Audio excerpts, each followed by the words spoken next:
অভয় অনেক বছর পর যাচ্ছে তার মাসির বাড়ি। বসে আছে রাতের শেষ লোকাল ট্রেনে। যাত্রী তেমন নেই বললেই চলে।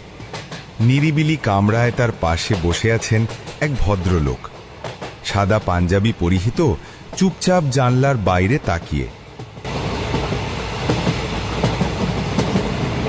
ট্রেন ছুটে চলেছে রাতের নিস্তব্ধ ও অন্ধকার চিরে।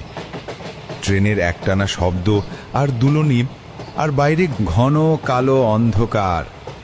অভয় জড়সড় হয়ে বসে আছে। সে গ্রামের মানুষ, খেতে খামারে কাজ করে, তাই এসব ট্রেন বাসে তার যাতায়াত আজ বহু বছর পর। সে যাই হোক। ভাই, যদি কিছু মনে না করেন তবে একটা কথা জিজ্ঞাসা করতাম। ভদ্রলোক মুখ তুলে তাকালেন, ঠোঁটে এক টুকরো হাসি। হ্যাঁ হ্যাঁ, বলুন ভাই, কি কথা? অভয় একটু ইতস্তত করে প্রশ্ন করল। আমি কনকপুর যাব, কিন্তু এদিকটা তেমন ভালোভাবে চিনি না। তা কনকপুর স্টেশনটা আসতে আর কতক্ষণ লাগবে বলতে পারেন? লোকটির চোখে যেন এক মুহূর্তের জন্য ঝিলিক খেলে গেল। হ্যাঁ, কেন বলতে পারবো না ভাই। আমি নিয়মিত এই ট্রেনে যাতায়াত করি। আমি নামবো হরিনাথ বাজারে। আমাদের স্টেশনটা হলো কনকপুরের পরেই, আর কনকপুর স্টেশনটা এই সামনেই। অভয় যেন হাঁপ ছেড়ে বাঁচল। বাহ, ভালোই হলো আপনার সাথে দেখা হয়েছে।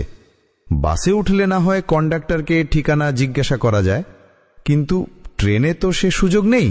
তারপর আবার কামরাটাও প্রায় ফাঁকা। আপনাকে অসংখ্য ধন্যবাদ ভাই। লোকটি হেসে মাথা নেড়ে বলল, থাক থাক, আমাকে ধন্যবাদ দিয়ে লাভ নেই। যদি ধন্যবাদ দিতেই হয় তবে উপরেরওয়ালাকেই দিন, আমি তার নিমিত্ত মাত্র। তবে শুনে অবাক লাগছে ভাই, কনকপুরে যাবেন, তাও আবার এত রাতে?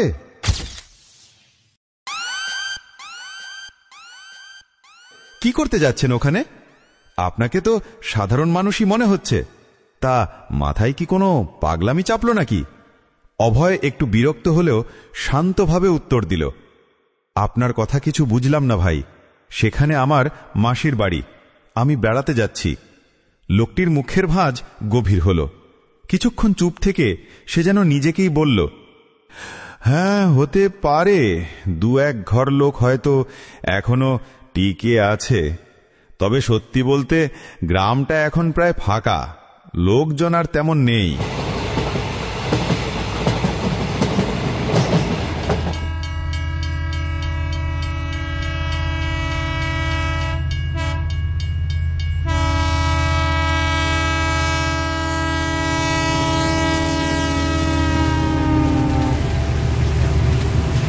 প্রায় 4 ঘন্টা পর ধীরে ধীরে এসে থামল ট্রেন।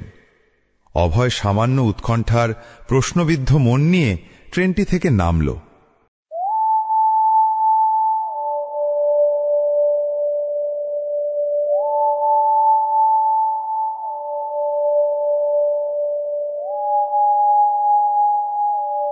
তারপর দাঁড়ালো ট্রেনের প্ল্যাটফর্মের ওপর। ছোট্ট অজপাড়া গায়ের এক নিঃশব্দ স্টেশন। স্টেশন ঘরে চোখ গেল অভয়ের। কেবল একজনই বসে আছে, স্টেশন মাস্টার। পুরো প্ল্যাটফর্মে আর কোনো মানুষ নেই। প্ল্যাটফর্মে চারপাশটা ফাঁকা, না কোনো ভিড়, না কোনো কোলাহল, শুধু হাওয়া আর ঝিঝি পোকার ডাক। অভয়ের বুকের ভেতর এক অদ্ভুত নিস্তব্ধতার শিহরণ বয়ে গেল। এখন প্রায় মাঝরাত। যানবাহন তো দূরের কথা, একটি মানুষও দেখা গেল না আশেপাশে। সে হালকা দীর্ঘশ্বাস ফেলে বিড়বিড় করে বলল, না, কটা বাজে কে জানে। কত কাল পর এই এলাকাতে এলাম। চারপাশে কোনো ভ্যান রিক্সাও নেই। অনেকটা পথ যেতে হবে। যদি কোনো বাহন পাওয়া যেত। না, স্টেশন মাস্টার মশাইয়ের সাথে একবার কথা বলে দেখি। উনি এখানকার অভিজ্ঞ লোক। তিনি হয়তোবা আমাকে কোনো উপায়ে বলে দিতে পারবেন। যাই, তার সাথে একটু কথা বলে আসি। এই বলে অভয় স্টেশন মাস্টারের সাথে কথা বলতে সেখানে উপস্থিত হল। কে হে তুমি ভায়া? এই এত রাতে কোথা থেকে উদয় হলে? ট্রেনে আসা হয়েছে বুঝি? না আবার অন্য কোনো মতলব আছে তোমার? শোনো, আমি কিন্তু এখানকার স্টেশন মাস্টার। আমার সাথে একটুও চালাকি করবে না। বলো, এত রাতে এখানে কি চাই? হ্যাঁ, না না, আমি কোনো চোর বাটপার নই বাপু। আমি আপনাদের ট্রেনের যাত্রী। এই যে ট্রেনটা এখানে থেমেছিল, আমি ওই ট্রেনেই এসেছি। এই যে আমার টিকিট। কনকপুর গ্রামে যাব। এত রাতে কোনো যানবাহন তো দেখছি না, তাই ভাবলাম আপনার সাথে একটু কথা বলি। এই জায়গাটা আমার কাছে তেমন চেনা জানা নয়, তাই আর কি। তাই বলো, তাই বলো। আমিও তেমনটাই ভেবেছিলাম। তোমাকে দেখে আমার তেমন খারাপ লোক বলে মনেই হয়নি। তবে আসলে কথাটা কি জানো, আমার না আবার বড্ড ভূতের ভয়। তার মধ্যে সৃষ্টিকর্তা আবার আমার চাকরিটা জুটিয়ে দিল এই কনকপুর গ্রামের স্টেশন মাস্টারের চাকরিটাই। কথায় বলে না, যেখানে ভূতের ভয় সেখানেই ভিতুরামের চাকরি হয়। আমারও না তাই হয়েছে জানো। তাই তোমাকে একটু পরখ করে নিলাম, এত রাতে তেনারা আবার এলেন কিনা তোমার রূপ ধরে। তাই তারপর তোমার টিকিট দেখে নিশ্চিত হলাম যে তুমি মানুষ। সে যাগ্গে। তা বাপু, আগেই বলে রাখি, যেহেতু তুমি মানুষ, তাহলে কান খোলে শোনো। আমার কাছে কোনো গাড়ি নেই, কোনো উপায়ও নেই, নেই কোনো থাকার জায়গা, এমনকি রাতের খাবারও শেষ। তা আমার কাছে আপনার আর কি চাই?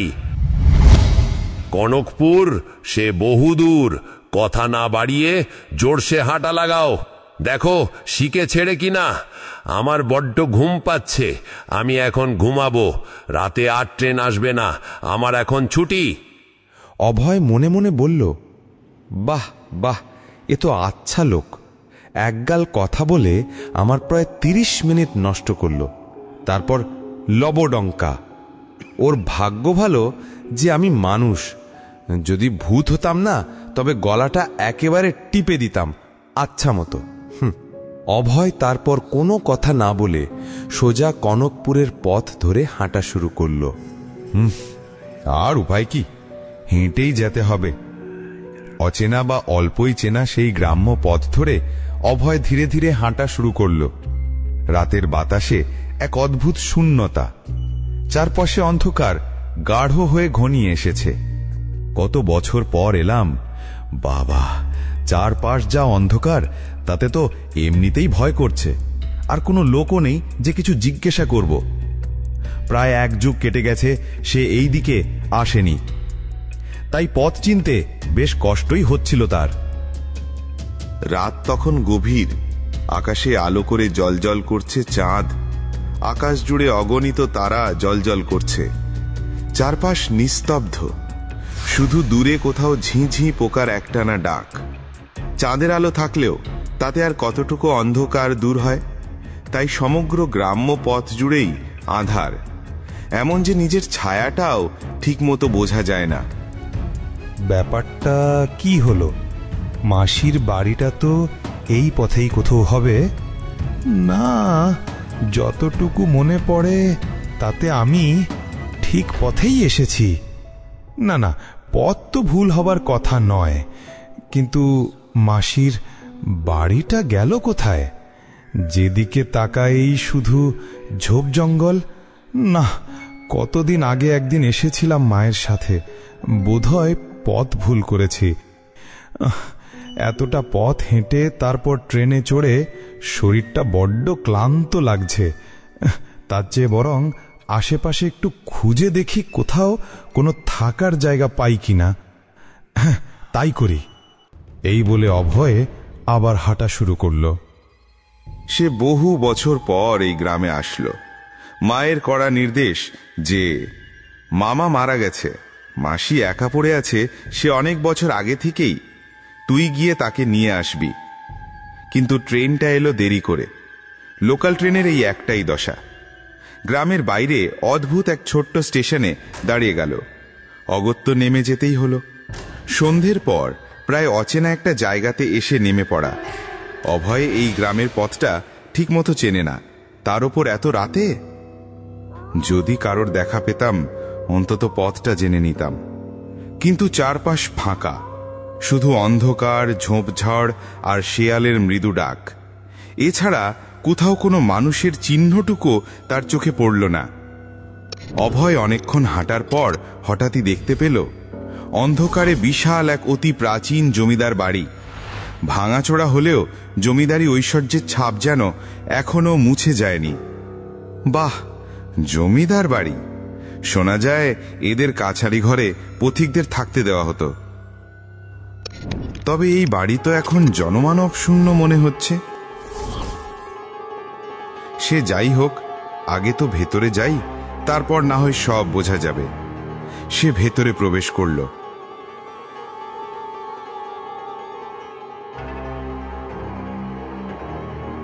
কিন্তু অবাক করা ব্যাপার হলো, প্রধান ফটকের বিশাল দরজাটা খোলাই আছে।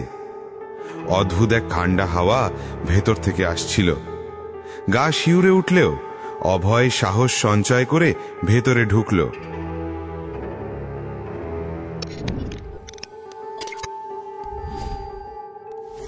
কেউ আছেন? জোরে ডাক দিল সে। কোনো উত্তর নেই। নিস্তব্ধতা যেন আরো গা ছমছমে হয়ে উঠল। ঘরের পর ঘর সে দেখল সব ভাঙাচোরা, মাকড়সার জালে ঢাকা, দুর্গন্ধময়। কিন্তু হঠাৎ এক ঘরে ঢুকে অভয় স্তম্ভিত হয়ে গেল। মাঝখানে রাখা এক বিশাল সোনালী ঘণ্টা। ওমা, ই আবার কেমন ঘণ্টা? এত বছরেও কেউ চুরি করেনি। নিশ্চয়ই এর পেছনে কোনো রহস্য আছে। ঘণ্টাটা অদ্ভুতভাবে অভয়কে আকর্ষণ করছিল, যেন তাকে ডাকছে। নে অভয়, দাঁড়িয়ে আছিস কেন? ধর ধর ঘন্টাটাকে, ও তো তোরই জন্য অপেক্ষা করছে। এত কি ভাবছিস? নে, ঘন্টাটা যে মানুষের হাতের স্পর্শ চাইছে, নে ওটাকে হাত দিয়ে ধর। এক অজানা আবেশে সে ঘণ্টাটিকে হাত দিয়ে ধরল। তারপর সেটিকে মেঝেতে রেখে কাপড় দিয়ে পরিষ্কার করতে শুরু করল। ঘণ্টার গায়ে জমে থাকা ধুলো জাল সরিয়ে দিলে তার ঝকমকে আভা ঘরটাকে আলোকিত করে তুলল। অভয় তারপর ঘণ্টাটিকে আবারও যথাস্থানে আবার লাগিয়ে দিল। হঠাৎই চারপাশ ভরে উঠল অদ্ভুত আলোয়। ঠান্ডা বাতাস বইতে লাগল, আর অভয়ের চোখের সামনে ভেসে উঠল এক রূপসী নারী। তার চোখে অচেনা দীপ্তি, গলায় অলৌকিক সুর। কে তুমি? ঘন্টাটাকে এভাবে যত্ন করলে কেন? আপনি কে? মানুষ নাকি অন্য কেউ? নারী মৃদু হাসল। আমি মানুষ নই, আমি একজন পরী। আমার প্রাণস্বরূপ হলো এই ঘণ্টা। কিন্তু দুর্ভাগ্যের বিষয় হলো, আজ বহু বছর ধরে এই ঘণ্টাটি অযত্নে অবহেলায় এখানেই পড়ে আছে। সেই বহুদিন থেকে কেউ একে ছুঁয়েও দেখেনি। অভয় হতভাগ হয়ে শুনতে লাগল। পরী ধীরে ধীরে বলল, এই ঘণ্টা কোনো সাধারণ ঘণ্টা নয়। এই ঘণ্টাটা নিয়ে এক করুণ ঘটনা রয়েছে। সে অনেক আগের কথা। এক তান্ত্রিক পরীদের দেশ থেকে এই ঘণ্টা এনেছিল। যখনই এই ঘণ্টা বাজত, আমরা পরীদের দেশ থেকে পৃথিবীতে নেমে আসতে পারতাম। সেই সাথে একদিন আমিও এই জমিদার বাড়িতে নেমে এসেছিলাম। কিন্তু এই বাড়ির জমিদার একবার আমাকে দেখে আমার রূপে মুগ্ধ হয়। সে আমাকে বিয়ে করতে চাইল, কিন্তু আমি রাজি হইনি। এতে সেই অত্যাচারী জমিদার ক্ষুব্ধ হয়। তখন সে তার পোষা তান্ত্রিককে দিয়ে আমাকে বোতলে বন্দি করল। অকথ্য যন্ত্রণা চলল আমার ওপর। অবশেষে একদিন সেই বোতলটি আমার জাদু বলে ফেটে যায়। আমি মুক্তি পেলাম। তারপর আমিও আমার সঙ্গী ক্রোধান্বিত পরীরা সকলে মিলে প্রতিশোধ নিল। এক রাতেই এই বাড়ির সবাইকে হত্যা করা হলো। তারপর থেকেই এই জমিদার বাড়ি অভিশপ্ত। পরীরা সকলে মিলে শুধু এই জমিদার বাড়ির লোকদেরকেই হত্যা করেনি, তারা আশেপাশের সকল গ্রামের মানুষকেও হত্যা করে তাদের প্রতিশোধ পূরণ করে। অভয়ের মুখ শুকিয়ে গেল। সে তো এসেছিল মাসির খোঁজ নিতে, আমার মাসি, উনি কি বেঁচে আছেন? পরী গভীর বিষণ্ণ কণ্ঠে বলল, না, তিনিও সেই রাতেই প্রাণ হারিয়েছেন। তুমি এখানে আর কিছু খুঁজে পাবে না। অভয় ভেঙে পড়ল, কিন্তু পরী বলল, তুমি ঘণ্টাটির প্রতি যে ভালোবাসা ও যত্ন দেখিয়েছ, তাই আমি তোমাকে পুরস্কার দেব। এই বলে পরী মন্ত্র বলে অনেক সোনার মোহর হাজির করল। সোনার মোহর, এই মোহর আমি তোকে দিলাম। এগুলো তোমার, তবে আর দেরি করো না, এখান থেকে বেরিয়ে যাও। এই বাড়ির প্রতিটি কোণায় ছড়িয়ে আছে অভিশাপ। এই বাড়ি নিরাপদ নয়। অভয় স্তব্ধ হয়ে দাঁড়িয়ে রইল, তারপর হাত জোর করে বলল, ধন্যবাদ হে পরীদের দেবী, আমি এই উপকার কোনোদিন ভুলব না। পরী তারপর এক মায়াময় হাসি দিল। তারপর এক মোহময় আলোর ঝলকানির মতো সে বাতাসে মিলিয়ে গেল। অভয় আর দেরি না করে দ্রুত জমিদার বাড়ি থেকে বেরিয়ে দৌড়তে লাগল। পেছনে যেন ভেসে আসছিল অদ্ভুত সব হাসির শব্দ। দূরে কোথাও এক ফালি আলো দেখা গেল, সেই পরীর আশীর্বাদ পুষ্ট অন্য কোনো পরীদের আলো। অভয়ের মনে একটু সাহস সঞ্চারিত হল। অভয় মনে মনে বলল, এ জায়গা অভিশপ্ত, তবে এখানে সৌভাগ্য ছিল কেবলেই আমার জন্য। তাই আজ আমি বেঁচে ফিরলাম, আর সঙ্গে নিয়ে চললাম এক অমূল্য শিক্ষা। লোভ, ক্ষমতা আর অমানবিকতার ফল একদিন ধ্বংস ডেকে আনে। তার কণ্ঠে গভীর নিঃশ্বাস। তারপর অভয় সোজা বাড়িতে ফিরে যায়। তারপর তার পিতামাতাকে গতরাতের সকল ঘটনা খুলে বলে। সকলে তার কথায় অবাক বিস্ময়ে তার দিকে তাকিয়ে রইল। সবার মনে কিছুটা বিশ্বাস আর কিছুটা অবিশ্বাস। কি বলিস কি অভয়, এ আবার হয় না কি রে? তুই সেই ছোটবেলায় একবার তোর মায়ের সাথে গিয়েছিলিস তোর মাসির বাড়িতে। জায়গাটা বহু দূরে হওয়ায় আর সংসারের ব্যস্ততায় আমরা কখনো তার খোঁজ রাখতে পারিনি বটে। তবে একজন জল জ্যান্ত মানুষ, তার বাড়িঘর একেবারে সব শুদ্ধ, এক রাতের মধ্যে হাওয়া হয়ে যাবে, এটা কি করে সম্ভব? একদম মিথ্যে কথা বলবি না, বলবি না কিন্তু। তুই আমার আদুরে খোকা। আমার মনে হয় এত দূরের পথ বলে তুই আর সেখানে যাসনি। হয়তো কোনো বন্ধু বান্ধবের বাড়িতে রাত কাটিয়ে তারপর কারো পাল্লায় পড়ে একটু ছাইপাশ কিছু গিলেছিস, তারপর বাড়িতে এসে সব ওই গাঁজাখুরি গল্প জুড়ে দিয়েছিস। এবার সত্যি করে বল, তুই কোথায় গিয়েছিলি? না মা, সব একেবারে সত্যি ঘটনা। এই দেখো, এই সোনার মোহর, এইগুলো আমাকে ওই পরীটা দিয়েছে, আর সকল কথা সেই আমাকে বলেছে। আমি কোনো মিথ্যে কথা বলছি না মা। কিন্তু তার মা আর তাকে কোনো প্রশ্ন করল না। তবে অভয়ের মনে চিরদিনের জন্য রয়ে গেল সেই অন্ধকার রাতের সেই অলৌকিক স্মৃতি।